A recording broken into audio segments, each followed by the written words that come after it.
Hello, RP people. Welcome back to another episode of Role Playing as Smart People, the podcast where we pretend to know what we're talking about when it comes to all things tabletop. My name is Santa, and thanks for tuning in again. Joining me as always, we got Finder and the Salt Mine Scott. And joining us, and I'm very excited to say this since I've been watching his YouTube videos for quite a while now, Adam from Tabletop Minions. Hello, everyone. How you doing? I'm doing good. As I said when you first hopped on, it's weird hearing your voice actually directed at me and not just at a screen. Sure. Yeah. No, I get that. Yeah. So, on this episode, we are going to be discussing Wargames and why I think more people who play tabletop RPGs should get into them, and maybe some of the misconceptions behind them. Because, as I've kind of found out through a little searching myself, people are very divisive on Wargames who have never played it, and I'm kind of confused on the whole situation. People are fucking giant dicks about it sometimes. They have the dumbest fucking hot takes on Twitter. I swear to God. Yep.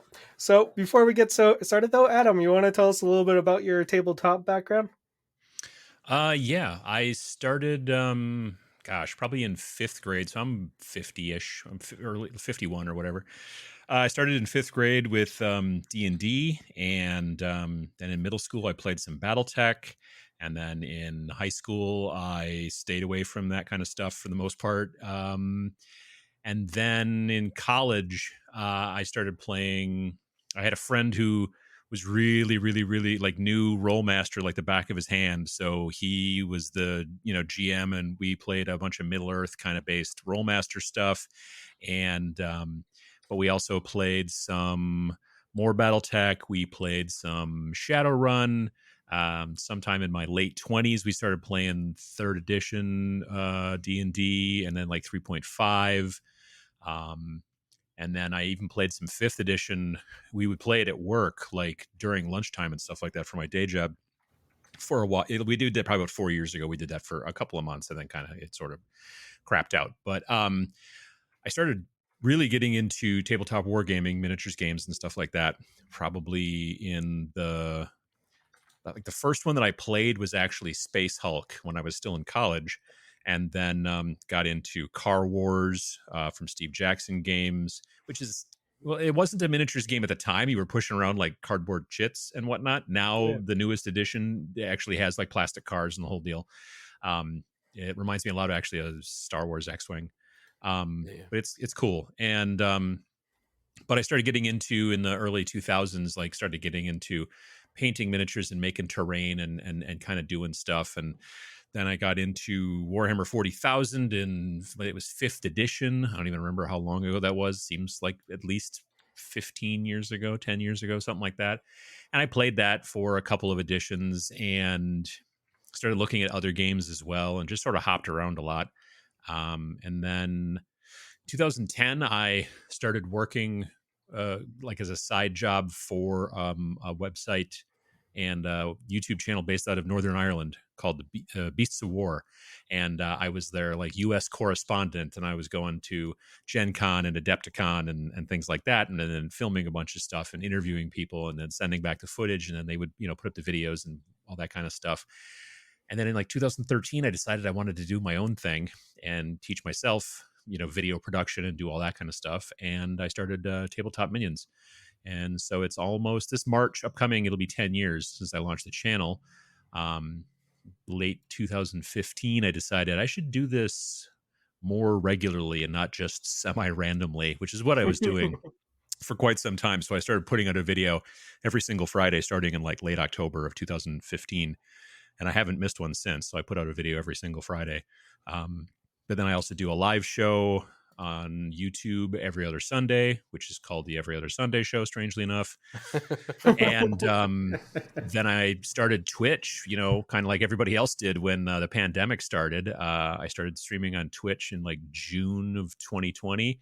And now I do that twice a week as well. So I sit there for Monday nights, like 7 p.m. Central, and Friday mornings 10 a.m. Central, and I sit there for about 3 hours and paint and talk to people and answer questions and all that kind of stuff, keep myself busy. And then me and another YouTuber Vince Venturella, he and we were bored during the pandemic, as many people were, and we started a game company, and we produced a game that came out in late May of 2021 called Rain in Hell. It was a small scale kind of skirmish game, and it's available on Wargame Vault. It's all print on demand or PDF, whatever you want. And then we produced our second game, actually came out 3 weeks ago in 2 days, called Space Station Zero, which is also over there on Wargame Vault. And we're basically producing a game a year. So we're keeping ourselves busy.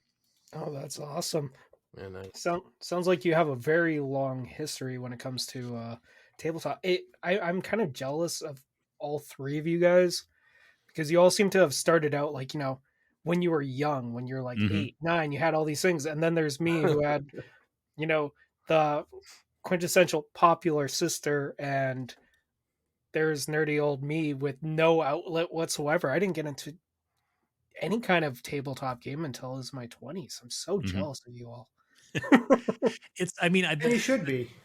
the trick is you can start whenever, Yeah. I think personally, but the only thing that you really gain from starting like early is just kind of experience and stories. A lot of like, Yeah. man, you remember how many times you used to have to like how many dice you used to have to roll in like second edition, Shadowrun? Oh my god, you had to bring a bucket, that kind of stuff. Oh, God. I know. I remember reading Shadowrun too, and I was just like, okay. And I was like, oh well, let's see what you can do. And I was looking online. It's like, yeah, I'm a sniper, and I can have up to 32 dice to roll to shoot. I'm like, 32 dice. I don't think now I do own way more than 32, but I was like, oh my God, at the time that's huge. Oh yeah. Yeah. Oh yeah. But on to our main topic of the night, war games, and why, oddly enough, a lot of the tabletop community is almost slightly against them, but why you should actually give it a shot. Because you said the tabletop community. sorry, yeah, tabletop RPG community, you mean? Is that what you mean? Yes. Okay, Yes, I don't want to put words in your mouth, but yes, I get you. Yeah, because like that, I try to differentiate that kind of stuff a lot on my YouTube channel. The one thing that I don't know that this is an actual, I was going to say superpower, but it's not. But I seem to be generally pretty good at like I kind of steer around jargon sometimes. You know what I mean? Like when I'm explaining things to people, I'm assuming that they don't know what I'm talking about, so I don't just like throw out a bunch of like whatever kind of jargon and then assume that they're going to catch up. And I think that helps, at least on my channel, just because I'm trying to aim towards people who are new to the hobby. And so but yeah, like when I talk about tabletop gaming, then I'm usually talking about people who play board games and people who play Magic and all that kind of stuff, and RPG folks. And then tabletop wargaming is like, and then there are of course people who are like, well, technically war games are games like Risk and and I'm like, no, those are board games. I digress. Yeah. Yeah, no, I get you. You were right to correct me on that one, 100%.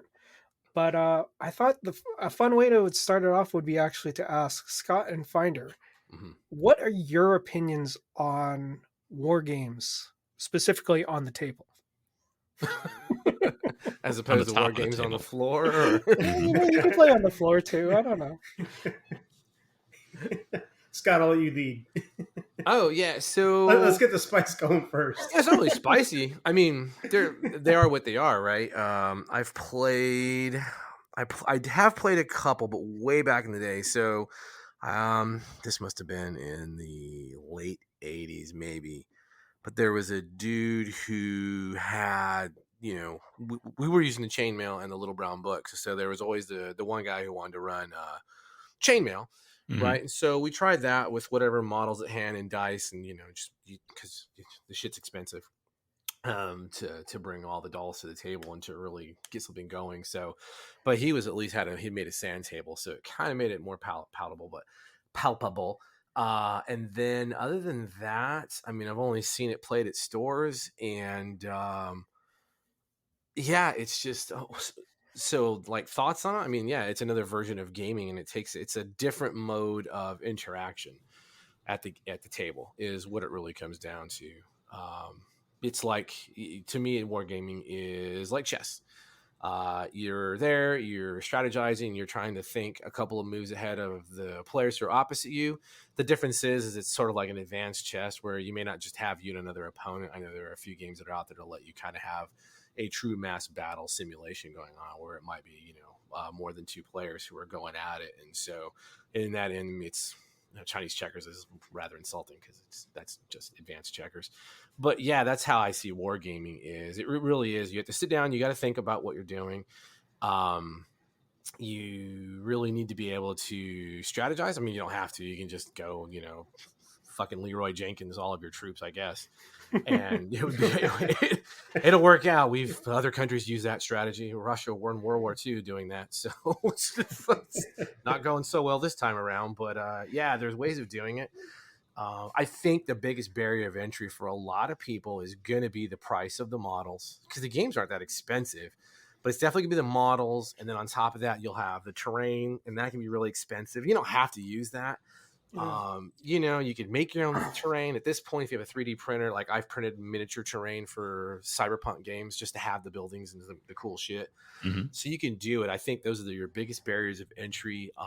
And then the one thing I've never understood, and I really don't understand it, is this is probably only the Warhammer 40K folks, but the very strict painting and coloring guidelines are just fucking ridiculous. It's just like, dude, if I want neon pink fucking armor, what do you care? We're going to sit down and play a fucking game. I don't care. You shouldn't care. Stop being like that. But there are people who are like that. And I know it's I guess it's like the convention level where like the tournament play where we used to have that with role-playing games too. They had tournament level play, but it's not that spicy. It's just, I think most tabletop role players are lying to themselves. They actually play a war game all the time if you're a 5th edition player. Yeah, I think that honestly, from what I understand, 4th edition was actually like I had a bunch of 100%. people explain to me like 4th edition is like one of the best miniatures games out there. It And was. and I'm like, well, that's kind of cool. Yeah. I mean, it's the thing I think that's interesting is that, and this is partially what you see, when you're at stores and things like that, is you do sometimes see the people who are very specific. It becomes almost like within wargaming, you've got, obviously people who play fantasy games and sci-fi games and all kinds of stuff like that. And then you've also got historical gamers who are generally playing, stuff that actually happened, kind of, you know what I mean? Yeah. And some of those folks can get real kind of salty about like, a lot of times they're called rivet counters. Sure. They'll be like, that tank doesn't have enough rivets along the hull there. The actual tank had this and whatever. Yeah.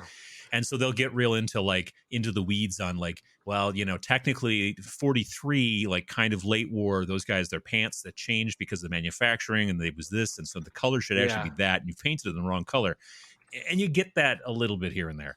Sure. I get around that by just deciding to play alternate history games. Like I don't like regular history games, but I'll play I don't want to just play like World War II. But I'll play World War II with like werewolves and laser tanks, that's sure. like game like Conflict 47 or Dust 1947, games like that. Yes. But and you'll even get that in people. Yeah, you'll get people who are like have a historical fervor for Warhammer 40,000, which is a thing that didn't happen. You know what I mean? Like, but they're like, those guys, honestly, the rims on their shoulder pads ought to be this color because if they're third company and you're like, I don't care. Yeah. And so, there are some folks like that, but honestly, and the thing is that because 40K is like the big thing that people see, a lot of people look at that, like as the entire hobby. And to be perfectly frank with you, Games Workshop would love it if you thought that they were the only, part of the hobby. Oh yeah. But there's a lot of people out there who are playing like more indie stuff. There are a lot of people out there who are playing like small skirmish stuff. I mean, you kind of mentioned, Scott, like the cost. And yeah, if you're going to play 40K, especially if you're going to play competitively, that gets real expensive. Oh, yeah. But if you want to play like a game like there's a game that I enjoy quite a bit called Space Weirdos, which you can also find on Warhammer or on Wargame Vault.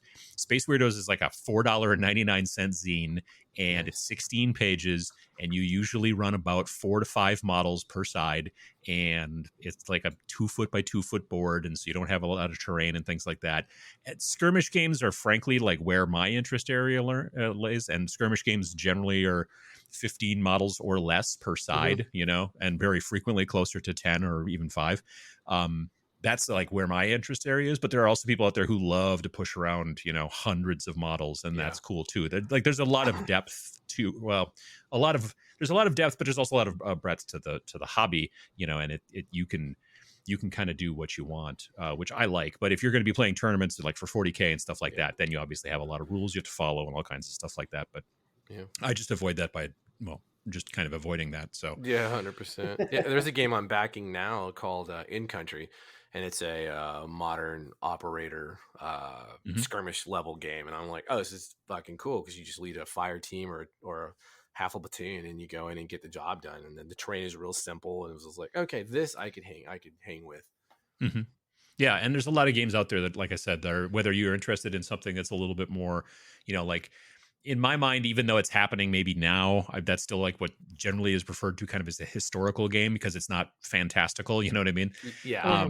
So yeah, but there's plenty of also, skirmish level fantasy games, skirmish level sci-fi games, cyberpunk, like all kinds of stuff. It's really been, for skirmish games specifically, there's been over the last probably 10 years this real renaissance because the skirmish games, they're just easier to get into. They're easier to manage. Like if I have to sit down and paint 200 Tyranids for you know what I mean? There are people out there who that's their jam and that's what they want to do, and that's great. But that's real daunting to a person who's thinking about getting into it.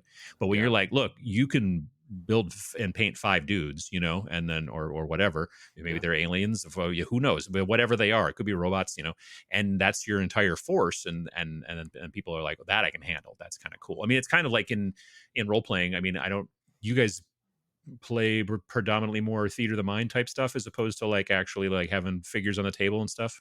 Yes. Yeah. Mm-hmm. Depends. I like figures on the table, but that's just me. Yeah. Sure. But then you need like X amount of skeletons or X amount of kobolds or, that kind of stuff. You know what I mean? See, I just do online. I don't do in person anymore. Oh, sure. Yeah. See, and then that's, so yeah. Same copy, effect, paste, though. copy, paste, copy, paste. Yes, it's figures on a virtual table. I get that. Yeah.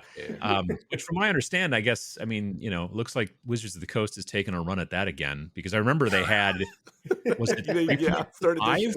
Yeah, it was 3rd edition. I remember being at Gen Con and them having like a big, TV showing off like this is what it's going to look like, and 3-dimensional miniatures and all this kind of stuff. And I'm like, that's pretty cool. And then that was what, 20 years ago?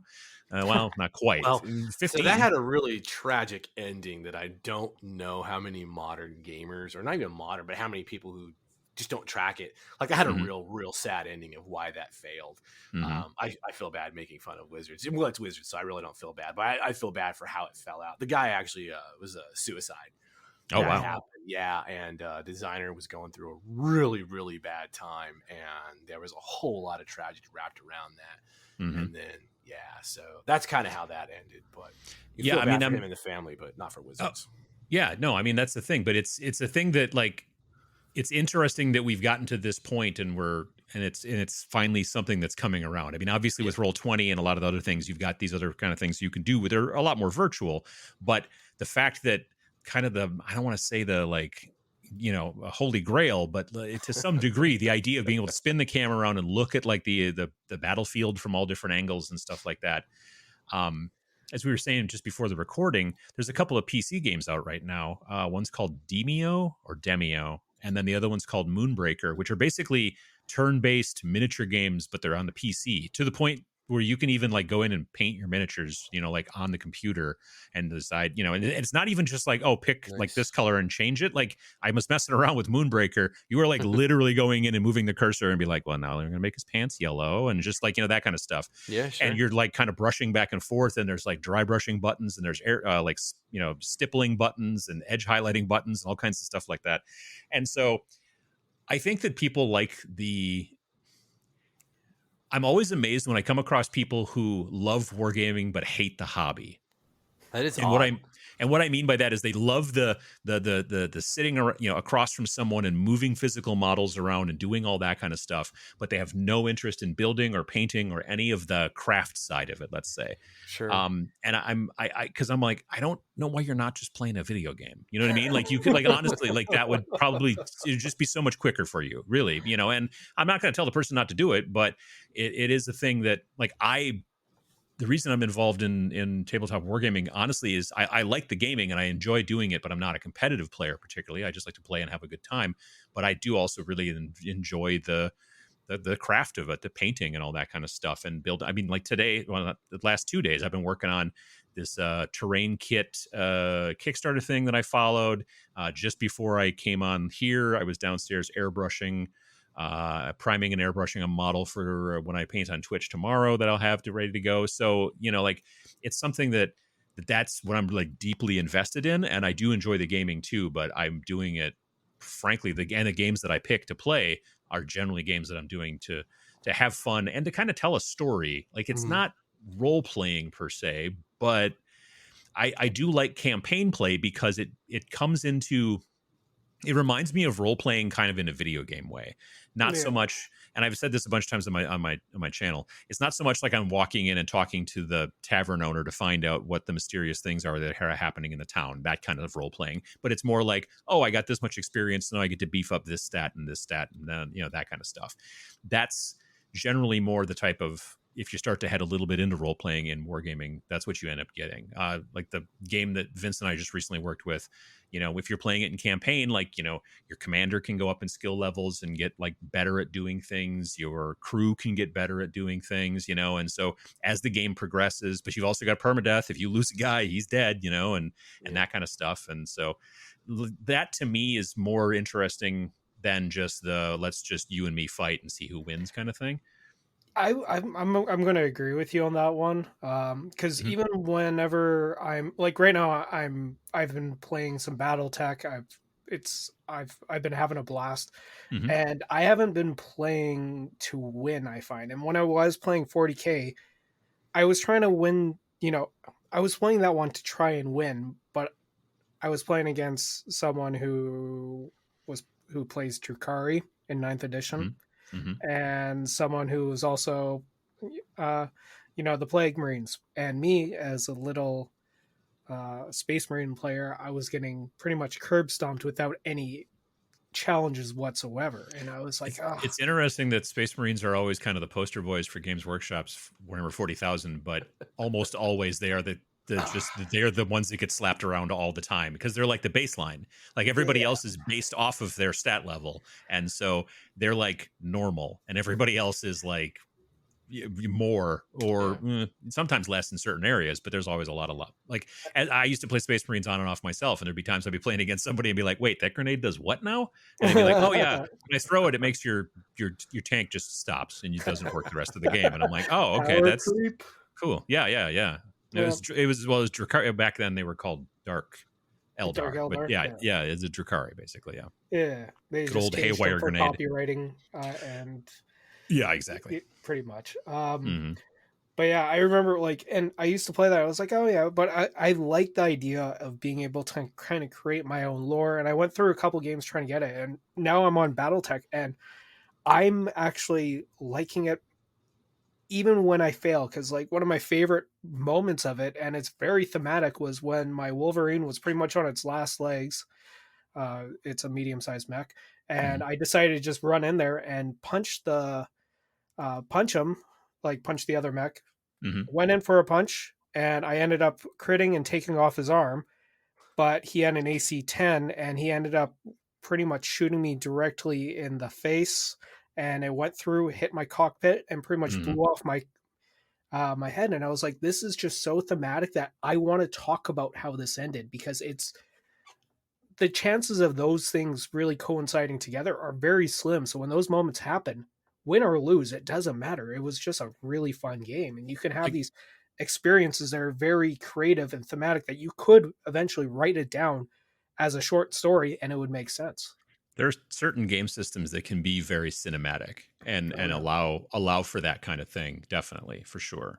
And that's, I think, very cool, which, but they're the thing is that, again, at least in my opinion, you're then focusing a little bit more on the skirmish level games as opposed to the big army games, Mhm. because when you've got, grunt number 27, like that's not necessarily, but when it's like Yeah. the one guy out of six guys that you have or whatever that did this amazing thing, and maybe jumped in and did whatever the thing is, and like they just completely took one for the team or whatever. That can be that's definitely a story. Now, don't get me wrong. I've got friends who play a lot of RPGs, and they'll tell me stories about cool stuff that happened in their RPGs as well. And I know that that's the same. That there's a lot of story that can come from that. It's just I don't know. I think for me, as a person who used to play RPGs, the thing that I this is going to sound bad, but like the parts where we weren't fighting, I was always kind of like, man, I wish we were fighting right now. You know what I mean? Like I wish that was, and so like that's the benefit to me at least is that in role play or not in wargaming, it's just the fighting parts. You know what I mean? So I'm kind of like, I don't know. I'm not sure what it is, but I don't know that I was ever a good role player. So I think that's probably part of it right there. I was never super interested in like, the story and that kind of stuff. I was always more interested in, I mean, and you see that a lot in gaming, I think, depending on the game system, I suppose, in role playing games. There are people who, when it's time to have the actual combat in, fifth edition, that's when They people are perk like, up. oh yeah, exactly, sure. Yeah. And this is like just the combat parts all the time. Now, again, if you're playing in a campaign, you kind of have that sort of in between game thing where you're like, okay, well, this guy,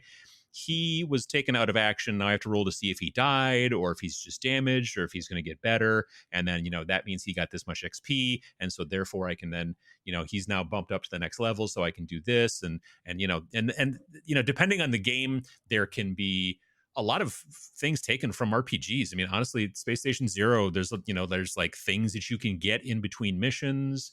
There are certain missions that will give you a thing. Even other people to add to your party, a lot of different things like that. So, well, not people necessarily. Like, there's a medical droid you can get in one of the missions, and I think there's something else in another mission too. There's like 24 different missions. Oh wow. Yeah, it's a branching narrative. So like you start off with challenge number 1, and then you kind of branch and pick a direction, and then you go that way and that way. And we wanted to put like a lot of story into it. The concept behind the game was actually my friend Vince. It was a game that he was going to turn into an RPG. Like he had come up with this idea a decade ago, and then after we got done with our first game, Rain in Hell, when it was time to come up with a second idea, he's like, I've got an idea that I was going to turn into an RPG, but I think it'll work well for like a story-driven miniatures game. And then so that's kind of where that came from. So, but he had all this background of what was going on in the world and all that kind of stuff. So Yeah, because your new game, that one, is it meant to be played mostly solo, or is it is designed to be played solo, co-op. You can also play it versus, but if you want to do the full story kind of thing, it's better. Well, basically, if you want to do the story where there's the 24 different missions, again, branching narratives, you wouldn't hit all of them in one single, like you would get through it before you hit all 24 because of the branching. But that is designed for solo or co-op, right? If you're going to be playing against each other, then there's 6 missions that are for versus, and it's just basically kind of like roll a 6-sider and pick a mission, and then you two fight. But the real main way it's designed to be played is solo or co-op. Which also kind of puts it into a kind of an RPG sort of space as well. Yeah, and I remember looking at it, I was like, oh, that actually, because trying to find a person to play Wargame, especially if it's not the big one, aka 40K, it can be kind of daunting. But I think this might be a good place to ask Finder, just because you said that you preferred the fighting in RPGs. Finder is the same way, and he doesn't actually play any war games, but he loves combat. So here's a question, Finder. What's your actual opinion of war games, considering you do like combat a ton? Okay, so a couple clarifications. I love combat. I also love RP, but combat is a blast. My opinion of war games and why I don't do it, I think you've already covered a lot of that ground. My big opinions are things like, I'm not interested in painting minis. I don't have that skill. I'm not interested in obtaining that skill, and I'd rather spend that time doing other things. So that's one thing. In my head, and this could be completely wrong, but when I picture wargaming, it's a ton of minis, it's a ton of terrain, and it takes a ton of space. And I don't have a ton of space that I want to devote to storing my minis, my terrain, my whatever. The cost to get into the hobby is prohibitive for me. I'm like, I mean, I don't even like the fact that D&D costs you $90 to get into. Mhm. And that's at a minimum. I mean, that's like if you get the books on sale, right? I mean, typically it's going to be closer to $150 if you want to get into D&D as a GM. But to me, it's like for me, miniatures are just. I enjoy games like StarCraft, so I had fun doing that stuff. But I recognize that I am not a good strategist, and so for me, it's like I think it'd be fun to do that stuff once in a while. I don't mind uh, that sort of thing, but it's not a hobby that I can see myself getting into. To Mhm. answer one of the questions though around Adam, you mentioned earlier, like you don't understand people who like the gaming but don't like the hobby, Mhm. or maybe it was the other way around. But for me, I can understand that because, like I said, I don't have the skill in painting the minis, but pushing them around a board can be fun because there's a tactile element to it, and so that could be fun for me is being able to look at the minis and say, "Wow, that's really cool." Because I do appreciate good craftsmanship, and so if the minis look cool and they're painted well, that's awesome. I think that's a skill that I don't have, and so I can admire that. And pushing them around a board, I don't know that I want to get out the measuring tape and see how many inches I can actually move and that sort of stuff. That'd be annoying, but there's that tactile, and so I don't even do video games much anymore for that reason. And that whole D&D one thing, I'm like, what I don't like about that is the whole 3D aspect of it for the virtual tabletop. That's my problem with that one. Is it's like screw the 3D because now I'm locked into finding 3D art that I can use in this, and there's already a limited amount of good art for like orcs or elves or whatever. But you start getting into these other non-traditional fantasy races, and now it's even harder to bring my vision to life by having to have a 3D mini and a 3D dungeon and all that crap. So I'd Oh, much rather have My 2D versions. my Wizard of the Coast is assumption going to is, take care of that for you. yeah, I was Yeah, just going to say, my assumption is that, well, you probably won't be able to just throw in any old figure you want. You're going to be able to buy their packs of figures. Yeah, Wizards Yeah. I will mean, sell you whatever you need. that's the exactly. benefit. That's the benefit I can see on their point for doing that, and that's one of the things that I really like too about, like, kind of getting back to wargaming a little bit, as far as there's two different types of war games. There's like games like Warhammer 40,000 where they sell the rules and they also sell you the miniatures, which is a lot Mhm. like, is it D&D 1 or is it 1 D&D? One One D D and and D. D. Okay, so that whole thing with the 3D models, and they'll sell you packs of 3D models and stuff. And Roll 20 sells you stuff too, don't they? They sell different bits and Oh yeah. things like that. Roll20 has a marketplace, but it's Yeah. independent artists that create Gotcha. stuff for it. And they may go down that road as well with Yeah. this one D&D thing. But the other type of war game, and that's the kind that I prefer, is what's known as miniatures agnostic. So like our game, we don't sell miniatures. We figure you either have miniatures, or there might be some miniatures that you like, or you might have a 3D printer or whatever. We're just selling you the rule book, and then you play, using the miniatures you want, terrain you want. We're not, oh my god, we don't want to make miniatures, that's a lot of work, you know what I mean? Like, Yeah. that's a ton. So yeah, no, I understand. I mean, like, there's a lot of people that are just like, you know sure, if the miniatures were there, I would be fine to play a game with them, and that's fun. And like, you go to a convention, let's say, and you sit down and play a demo of, I don't know, BattleTech, or any old kind of game, whatever it might be, Star Wars Legion or whatever. And that, there were games like, obviously, Star Wars X-Wing was very, people really dug it, who were like, I don't want to paint these little ships. Oh, you don't have to, they're already pre-painted. Like, Yeah. I Yeah. can't tell you how many people at my local shop who are Magic players got into Star Wars X-Wing because it still had like a little bit of deck building kind of going on, because you were like kind of building your ships, and you had these cards that you were kind of collecting and going, oh, I can do this and add this kind of photon torpedo and blah blah blah and whatnot. But you also had the ships that were already like done, like you didn't have to mess with them. So that was, there's definitely, that kind of thing. Kind of what I was saying before is, like, I'm amazed by people who like get so heavily into the game but yet don't want to do those other parts. I mean, like I said, in my opinion, like, you'd be better served by, and you would save a bunch of Yeah. time and money by just playing a video game, because it's kind of, in Exactly. many situations, the same thing. So yeah. And I mean, that's where I really liked like StarCraft, because to me, that's kind of what that was, right? I mean, you're strategizing, you're having to pay attention to stuff, and I realize it's not the same thing, but There's Honestly, a lot for of me, corollaries. StarCraft is too much because it's real time and it's not turn based. You know what I mean? It's just like because the people who do really good at it are very good at clicking buttons very quickly, Oh and that's God. yeah, Yeah. and Have you that's not ever really my actually area. have you ever actually watched someone play that game competitively? Oh yeah, no, it's all about clicks per second is It basically gives like me that. Yeah, anxiety. yeah, I yeah, watch and I'm like, I'm stressed out watching you play this right now because I have no idea what's going on. yeah. Man, I it's was so at a fast. I was at a LAN party years ago, and I was with two friends of mine, and we were playing one of the Command and Conquer games, one of the later ones. I think it was called Command and Conquer's Generals, and we had been playing it online against each other, and we would be just talking like on TeamSpeak back in the day. This is way before Discord and all that stuff. We'd be talking on TeamSpeak, and we'd be like playing, and we would be playing kind of at our speed and having a fun time and whatever like that. And these two other guys saw that we were playing, and they were like, "Oh, we love that game. We can we play with you guys? Yeah, we'll set up a new thing." And we whatever it was, I don't know, 5-way, 6-way, whatever.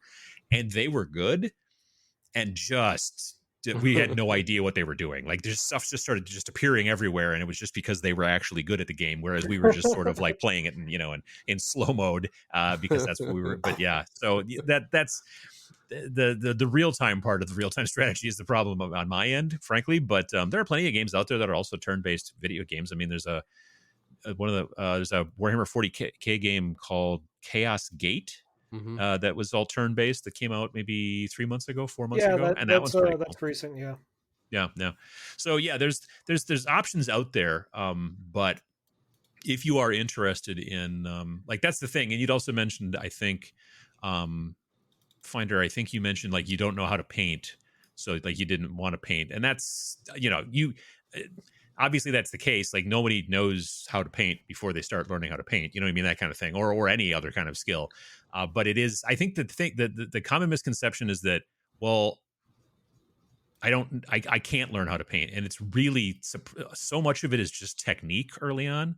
It's just like a technique that once you learn about like dry brushing and like and washes and stuff like that, like honestly in 20 minutes I could show you how to paint something a lot better than you could without that 20 minutes of like like training. And it's so many like very simple techniques. It's when you get to the super high end and you're trying to win awards at painting competitions that it becomes now like you now actually have to have real talent and stuff like that. But honestly, once you get a couple simple techniques, you can paint stuff really quickly. yeah. Washes That's part of are the problem, though. That's part of the problem is that you're not here for 20 minutes. You know what I No, mean? but the thing is there's tons of videos. That's the trick. oh, yeah. I did a video Yeah. a while back about how you should only watch, like if you watch videos for 10% of your time, let's say that you're going to spend like you're going to put aside 2 hours a week to learn how to paint. You should only watch videos for about 10% of that time, and then you should actually be trying to push paint around on a couple of models for 90% of the time. And so many people go the other way around because there's so much out there. So I'll be like, well, I just got to watch another couple hundred hours worth of videos, and then I'll be able to start painting. And you're like, no, you're going to learn so much more by actually pushing the brush around. No, you just gotta But throw some Nuln oil on it. It's totally I mean, fine after that. Perfect. Looks beautiful. they call it liquid talent. I mean, yeah, there's a lot of very simple techniques to start where all of a sudden you'd be like, oh, actually this is not as hard as I think. And that's what I try to do on the channel, is to teach people that kind of stuff. Like I said, I'm trying to get people into the hobby, and it's admittedly it's not completely altruistic. I'm trying to get people into the hobby because I want more people to play against. I want more people to buy things so that that the companies keep making things and stuff like that. But I think personally the actual hobby side of it, the sitting and building and painting and all that kind of stuff, that part is so stress relieving.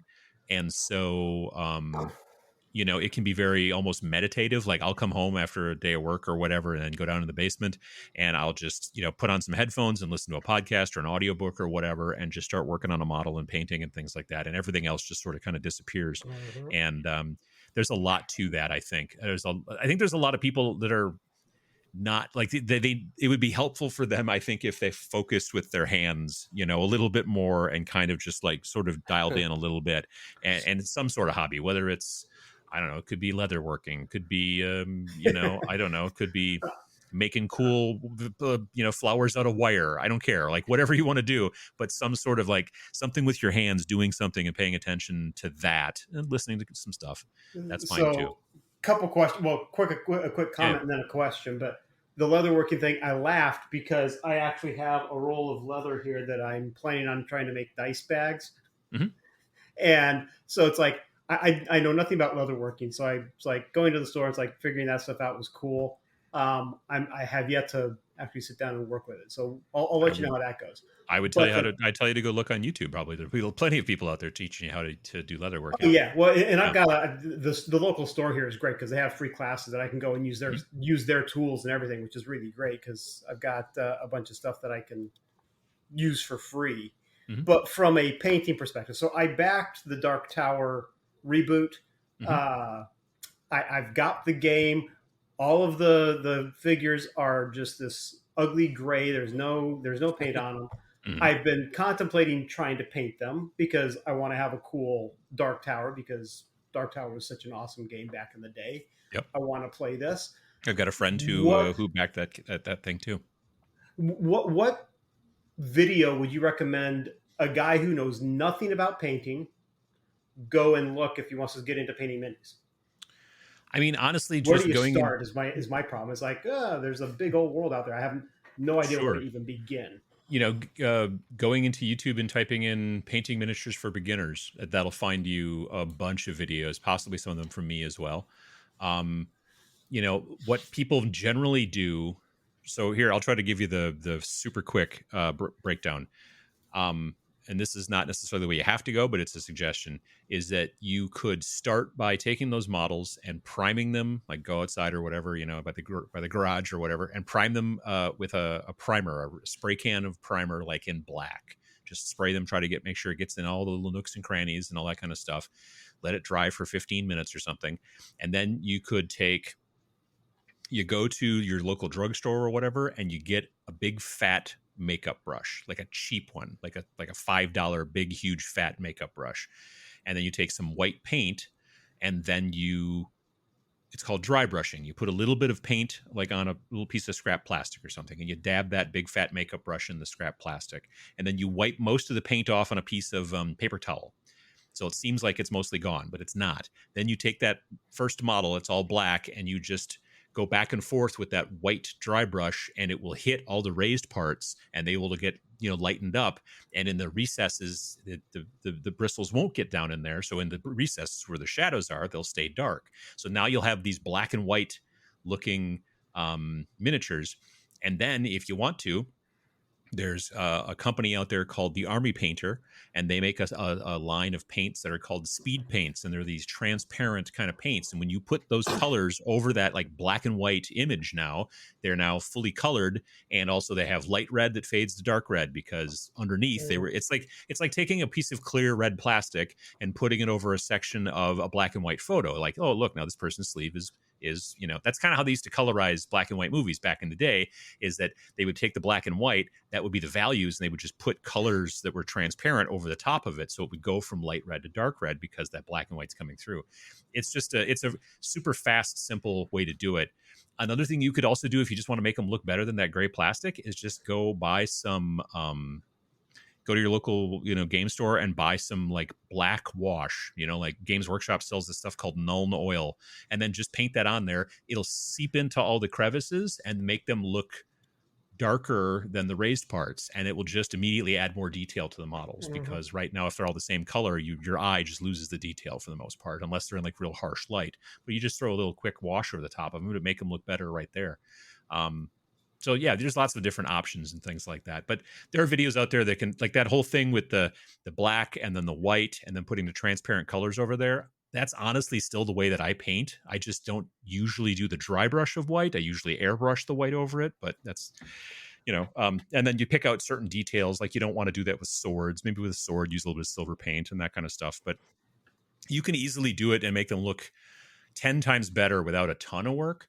But, honestly, even just throwing wash on them would make them look better than just straight gray plastic. Like very frequently when in the past, when I've like been showing a model, like you do an unboxing and then you show all the stuff that's in there and then you build the model, off camera. And then, you have the second part of the video where you show, and now this is what it looks like built. You still just throw a black wash on it because it makes it pop more on camera so that you can actually see the detail. If it's all one color, it's really hard to see the detail. So there's all kinds of options. It depends on how much you want to get into it, and that's the thing. Like for me, I don't really watch a ton of television. I watch some stuff here and there. My wife and I keep, we watch some shows here and there, but I don't like watch a ton of movies and all that kind of stuff because I can't focus on that stuff while I'm painting. But I listen to tons of audiobooks and tons of podcasts and all that kind of stuff because I like need that audio while I'm painting. But it's not a hobby necessarily for everybody, but if it's something that you start to get interested in, there's definitely tons of videos out there that you can take a look at about getting into miniature painting, and then just start out with something. Like you may not want to start out with your Dark Tower models because you're like, well, these are kind of, this was an expensive Kickstarter or whatever, but you could also start with some cheap models from the WizKids makes a bunch of those like D&D miniatures, that are already pre-primed. Yeah. So you could even start practicing on those, and messing around with that as well. And those things are inexpensive. So yeah, if you go get Reaper Minis, which are usually like any kind of like game store, they're like, I think they're like $2-3 for a mini. So you can test out there. I have a few other techniques, but I'll tell you later, Finder, about them. Cool. Or we can do a paint night. We can go on video and we can paint together. It'll be fun. Mm-hmm. Oh my god, that sounds fantastic. Let's do that. But there's earlier you actually said something also, Finder, that it's funny because I asked on Twitter and gamers who have never done wargaming, why don't you do it? One person actually put is like measuring 1/32 of an inch for a game, and he's pretty much like, no, I'm never going to do that. And I was like, there's a lot of misconceptions about war games that I think people have that are easily remedied. Like, yeah, you're not wrong. I mean, I will be honest. When playing the Star Wars X-Wing game, I have had discussions with certain players that are down to a couple of millimeters. But for the most part, when you're playing with people that you like or that you're cool with or whatever, or are cool people, you'd be like, yeah, it's close. You got that. That's fine. It's close. You know what I mean? Like if you get into like real competitive play, especially like again in that realm in Star Wars X-Wing, like it's all about millimeters in that game. It's all about exactly where you place this. Am I in your line of fire? Am I not? And that kind of jazz. Which again, I don't know why you're not playing a video game because the computer would take care of all that for you.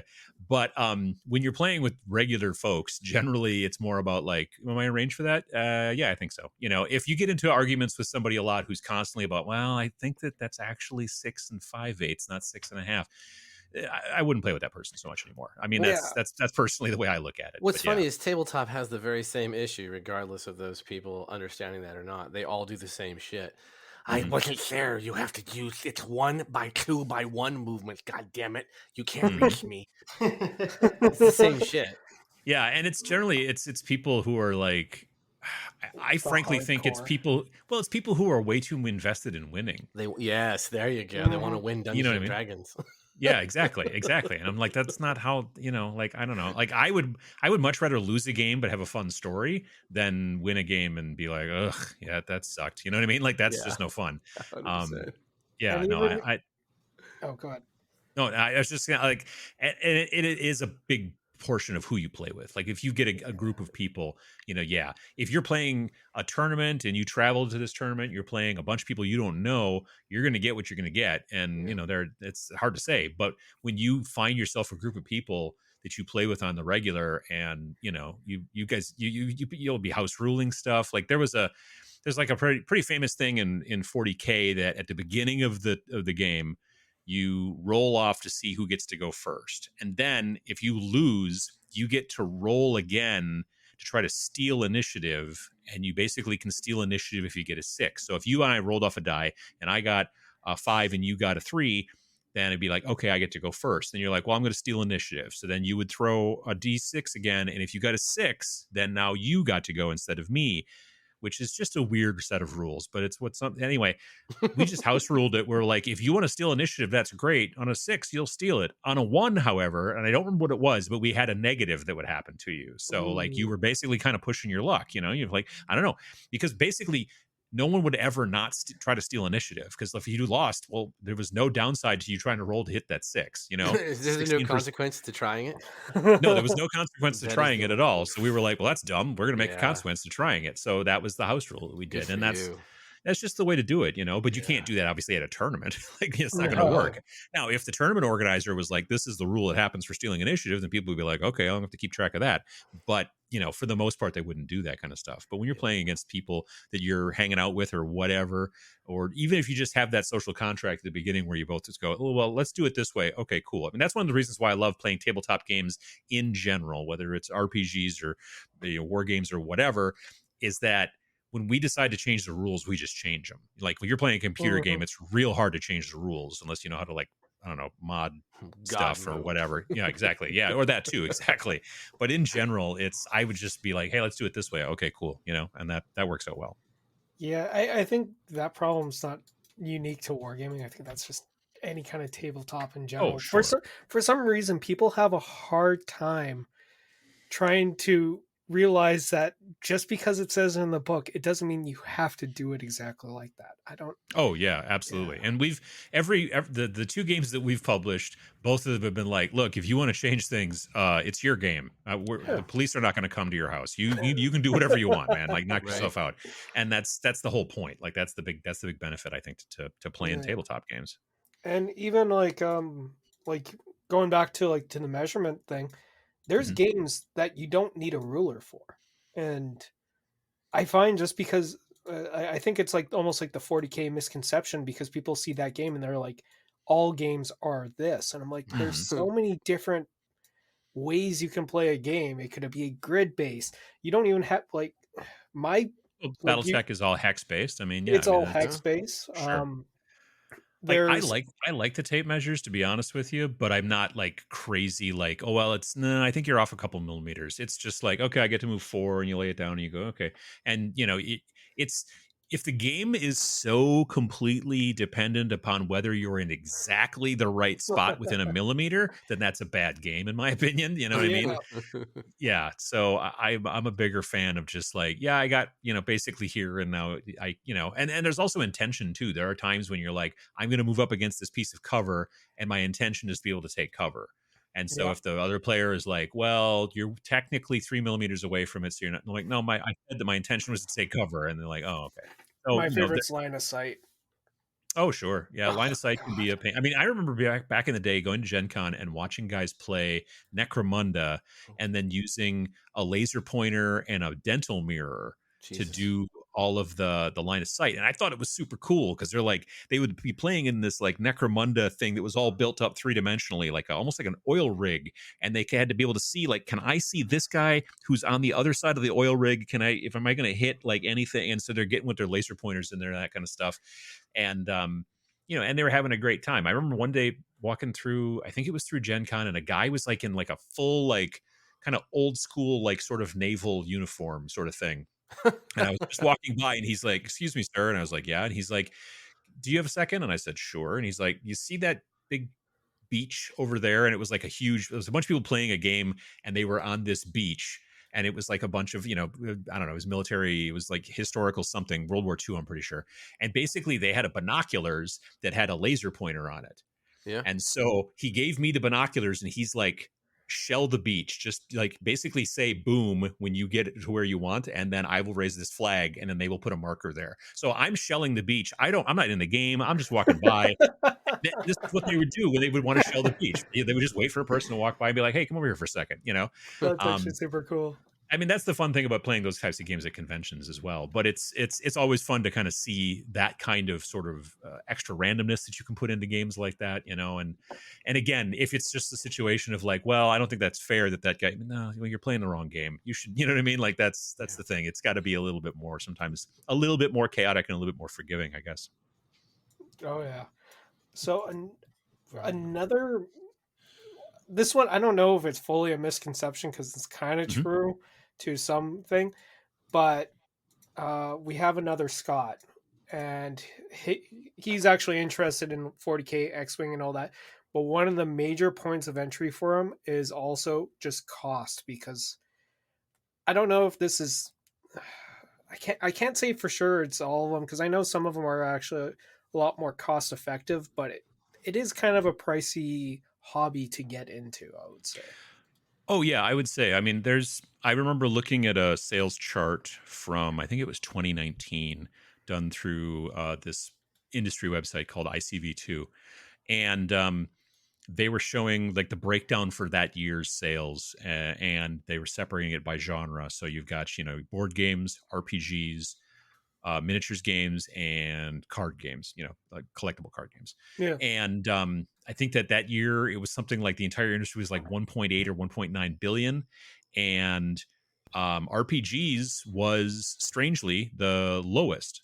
Now, Oh. Yeah. well, Yep. but it's because, like, in many situations, I think they weren't. Number one, I don't think that they were counting dice sales, because that would have really skewed things. Um, like being at Gen Con this year and just seeing just like every other booth was a dice booth, and it was amazing. Um, but yeah, so the thing that's I think that's interesting is with RPGs, generally you need a book, you need a player's handbook of some flavor, or maybe if you're a DM, you need several books and that kind of stuff. And then again, you got the dice and you got all those other things, but those I don't think are, like I said, being counted in this. But when you think about like Critical Role and how many people watch that on Twitter, or sorry, Twitch, and that kind of stuff, like RPGs I think is a bigger deal than some of these other things. But cost wise, yeah, it is far less expensive than getting into Magic, than getting into to some war games. Like there's a war game that you were talking about space before as well, Finder. Like there's a war game that I enjoy quite a bit that's a real indie one called The Last War, and it's alternate history World War One. It's based slightly off of Morkborg. Like, so there's a fantasy skirmish game called Forbidden Psalm, which is based off of kind of Morkborg, and then this is using the same system, but it's alternate history World War One, kind of a little bit through the lens of Morkborg, which is interesting. But it's played on a 2 foot by 2 foot. Like it's not like a 4 by 6. It's like it's played on a small thing, and you have a small force of like survivors basically of World War One that just keeps going and doesn't seem to stop. And so I mean, and there's very little in the way of terrain. Like there's some, and there are also miniatures games out there. There's a probably the most well known one is Warhammer Underworld from Games Workshop. That one doesn't really have terrain, and you play it on a hex board that's maybe 1.5 by 2 feet. And the miniatures are like generally you don't push around more than about 6 or 7 miniatures per side. And it's kind of a good gateway game between board gaming, frankly, and the wargaming side. But yeah, they're when you go to the shop and you see someone with like 200 models and they're playing on a giant 4 foot by 6 foot and they got all this terrain and stuff like that, that is sometimes the case. But there are also plenty of games, just like there are plenty of, I'm sure there are plenty of RPGs out there that are small little indie things that somebody played that's in a relatively inexpensive zine, and it's not a $50 book full of full color stuff, and all that kind of stuff. Yeah, there's a definite kind of breadth to the industry, but the big dog in the room is always Games Workshop, so that's what a lot of people kind of base everything off of. Yeah, and I find that's a shame, because even with war games, there's so much variety than just one force versus another force, like humans versus this. Like, I like the games that are more vehicle based, and for me that's a ton of fun, and there's so many different options. Like, I want to get into Drop Fleet Commander, which has a really cool mechanic where you're actually trying to take control of cities, but you're playing as the air, like the forces in the air and in space, while dealing with all that kind of shenanigans. I was like, that's super cool. I know it would be very difficult to try and capture that in RPG. You have like things like Gaslands, which that one I have minis painted up. My Matchbox cars. Hot Wheels cars. Wheels, Yep. my Hot Wheels that are all painted up. And I'm just like, okay, now I just got to find someone to play. Unfortunately, I don't have anyone to play with that, even though I feel like the point of entry in that one is probably the lowest you can possibly get. That's the other big benefit to skirmish games, is that if you want to start playing with somebody, it's way easier to paint up very small forces to teach somebody than it is to paint up 2,000 point armies for Warhammer 40,000. You know what I mean? Like, hey, let's get together and play. I painted up this entire force that cost, $500 and took me, 3 years. And then there's my force here and then we'll play. But if you're like, hey, take these Matchbox cars and we're going to race around and drive into each other and shoot each other, like that's a way easier ask on the person who's trying to get other people to play as well. Yeah. Now $500 would only get you like 1,000-point army instead of a full 2,000. Yeah, that's probably true. Again, like I said, I haven't really had to deal with because I haven't been playing like big 40K. The only Yeah. GW game that I play these days right now is called Warcry, which is in their fantasy side, so it's more the Age of Sigmar side. But again, it's a small little skirmish game. It gets played on like a 22 by 30 inch board, and you don't have more than about 10 models usually. And I really enjoy it because again, it's also a lot quicker and it's just easier. I just prefer the smaller games like that. How is the second edition version of it, anyways? I'm so glad they didn't screw it up. Because I was really afraid that they were going to screw it up, and they honestly didn't. They've made some little tweaks. One thing they added in was reactions, which is really nice. So instead of just like, oh, okay, I've taken some damage, you can now kind of like push your luck a little bit. If you've still got an activation on the guy who's getting attacked, you can choose to do a thing, but then it'll take away an activation later on when it's your turn again. So you're kind of deciding, do I want to take this damage now or possibly mitigate it, or do I want to have an action later, kind of a thing, which is it's cool, but it didn't really change things too much. I was really concerned they were going to, when they went from Kill Team, which is the skirmish version of 40K, when they went from the 2018 version to the 2021 version, they changed things a lot, and I didn't like it. So I was concerned that with Warcry, when they came out with the new version, they were going to make big changes to it, and they didn't. So they made some changes, but not big ones. So let's say somebody was interested in a war game or wanting to try it out, but didn't really have much of the resources or any of that kind of stuff. Would you have maybe a suggestion for them for a way that they could start off cheap, and get playing just to see if they even enjoy the hobby? I would say probably go to your local shop and start, if you see people there playing, Warhammer or any other kind of game like that, and then see like, just kind of start asking questions, if they're cool with it. If they're like in a super crazy, competitive, serious game, well then, leave them alone. But if they're like fine with like, answering questions, which a lot of people you generally are, that's a good place to start. And then, maybe they can kind of teach you some of that stuff. If you're interested in getting into skirmish games, I would also try to look for a local convention that is having some of those things going on. Like I like to go to local conventions and run kind of skirmish games just to teach people about miniatures, just to teach people about how to get into miniatures. One of my favorites for that is a game called A Song of Blades and Heroes. And it's just a very simple fantasy skirmish game, and I bring everything, and it's not a ton of stuff, but I bring it and show, and I give them, D&D used to make these plastic pre-painted miniatures for this like D&D skirmish game for a while, and then you just like opened a box. It was like Hero Clicks. You didn't know what you were going to get in the box, that kind of thing. Yeah. And so I've got a bunch of those that I use, and if they get, Cheeto dust or whatever all over them, I can literally just throw them in a bucket of water and wash them, and it's fine because they're, rubbery and kind of pre-painted with that stuff. But then the skeletons that everybody's fighting against, those are all my skeletons, and I'm the one touching all the skeletons. And so, there's no Cheeto fingers and everything. And those are slightly fancier, but it just looks cool. Like when people walk up and they see like 50 skeletons and they're like, whoa, what's this? And you explain it to them and they're like, wow, can I play that? And you're like, yeah. And then you kind of show them how to do it.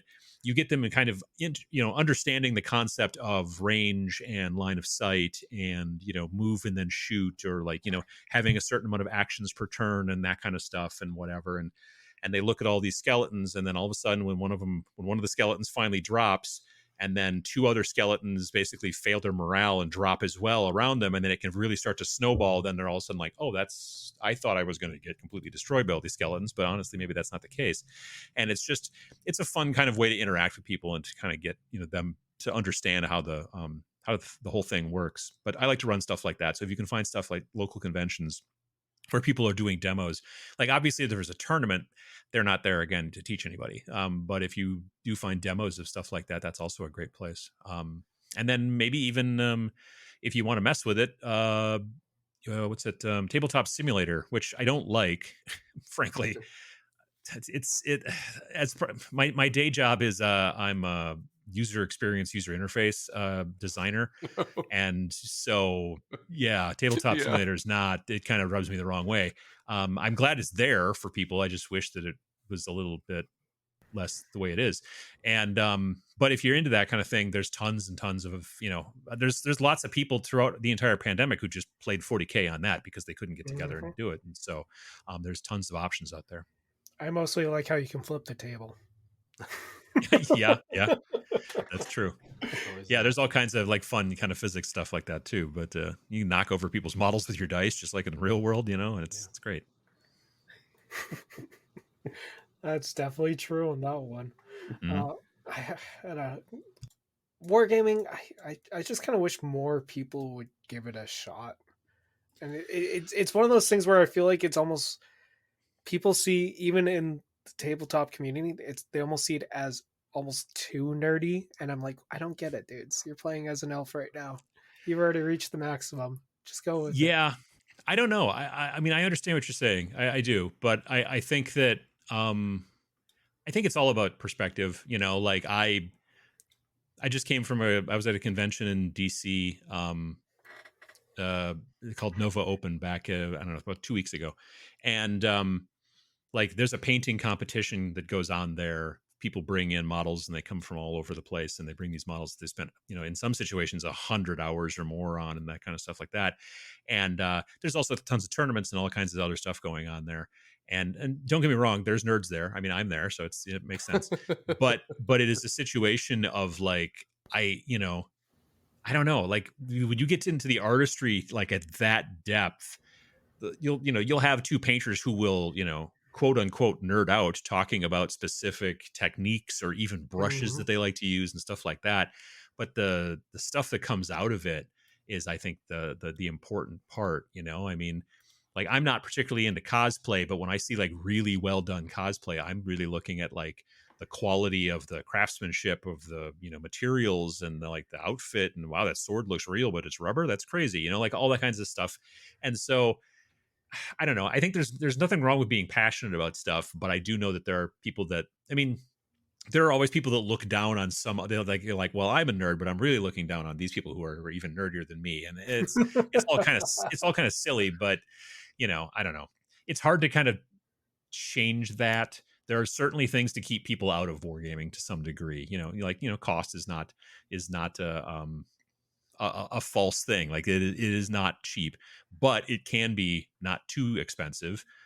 It's just, if you've decided you want to get into like big army, like competitive play, well, that's a different story. But if you want to like play some of the smaller games that are a little bit indier, that use a lot less models and stuff like that, you can actually do quite a bit. And if you've got a 3D printer or a friend with a 3D printer, then man, the world is your Way oyster. cheaper. I got my buddy. He's currently printing me five mechs for BattleTech right now. Mm-hmm. So thank you very much for that. There's so much out there that it's amazing. I've got a 3D printer that I'm almost got set up. I've got a table that's going to come and be in my workroom, but it's coming on Friday, and then I'll be able to, and I've drilled a hole in my house. That was hard, as it turns out. Because I wanted to ventilate that room because of the fumes and stuff like that. I see plenty of people who are like, yeah, the fumes aren't a problem, and I'm like, it makes me nervous, and so I drilled a 4-inch hole through my house and put in a dryer vent so that I can blow the stuff outside. And yeah, but I mean, there's the hobby can get in real deep if you want it to, but it doesn't have to. You can also get into it, to some degree, a little bit here and there and that kind of stuff. There's lots of options. Just like the same thing again with RPGs. You can go whole hog and buy all of the Pathfinder books, I guess, if you want to, or you could play like a game that is everything encompassed in one single tome, and that's also an option. Yeah, like there's a Lego war game that someone created. I know that one. Oh yeah, there's been a couple of those. Yeah. So yeah, you're just using Legos to build your models. Yeah, There it's was like one that Mobile was Frame like a Zero, I think. Yep, Mobile Frame Zero was one. Yep, and there was another one called Mech something or other, but I forget what it's called. But Mobile Frame Zero, I think I own a copy of that, probably on Yeah, PDF. and there's even a couple. There's one that is for your Gundam models, which I'm honestly surprised doesn't exist like officially. It just seems like Yeah, I'm a little surprised that like Bandai and those kind of companies haven't come up with rule sets to sell because it seems pretty much like a thing that I would think you would do. But yeah. Yeah, I'm honestly blown away that they don't. Like, they already make all those. Why not Mhm. sell a book for $10? Like, it would be. Yep. Yeah. Hmm. But anyways, getting around an hour and 10. You guys all good to wrap up, or you got any more questions? No, I think it'd be interesting to. I'll probably go check out some of those videos because I do want to paint my Dark Tower minis, and we'll see how things go from there. Well, throw some pictures up on Twitter. yeah. Yeah. Rich, don't paint anymore. That's the message y'all give me. I would never say that to you. Just like my wife would never tell me that I can't sing. She told me everyone can sing. See that? She tells everybody that. I think that's so she can laugh at people. Yes. Nice. But yeah, folks, I think that's all the time we have for today. I'd thank you so much, Anna, for coming on. Pleasure to meet you. Yeah, absolutely. Same here. Yeah, it's been great. If you ever want to hop back on for a random topic, let us know. Always down to chat with people. For anyone who liked this episode, you can send me an email at rpsmartpeople@gmail.com, or you can join our Discord where we literally talk about tabletop games of all types all the time. I'm not even being sarcastic on that matter. We literally talk about it nonstop. It's kind of annoying. No, I'm kidding. It's not annoying. And if you didn't like this episode for any strange reason, send the hate all to Twitter at rpsmartpeople. And I hope everyone has a good time, a good week, and we'll see you all next time. Bye-bye.